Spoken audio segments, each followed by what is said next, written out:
घर सब केहू जागी 200 के चंदा लागी 2000 भरी जुर्माना नया साल में घर जे भागी पीछे खेतानी में पार्टी होई कहने तनिक लिया तो खा के मुर्गा पी के बियर बोलल जाई हैप्पी न्यू ईयर।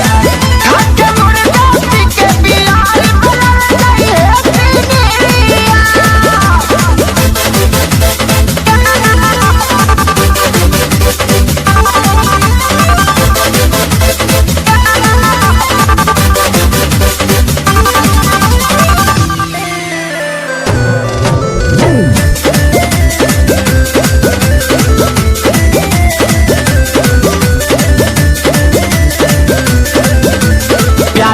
लई है मसाला लहसुन प्याज मरीच काला कोई खा लई है श्याम देहाती पवन के घरे पठाला प्यारे लाल लई है मसाला लहसुन प्याज मरीच काला श्याम देहाती कोई खा ले रही है पवन के घरे पठाला बरुआ तेल ज्यादा ले रही है धनिया पत्ता हरिया खा के मुर्गा पी के बियर बोलल जाई हैप्पी न्यू ईयर।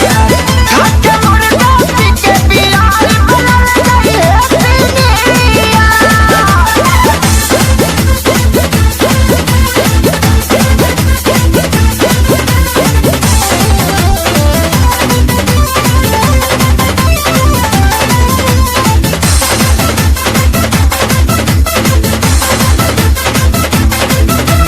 सोनू लई है पतीला मुर्गा खेसारी देसीला पंकज भैया आटा ले रही है आशीष तू करी हो न गीला आटा बियर से सुनाई।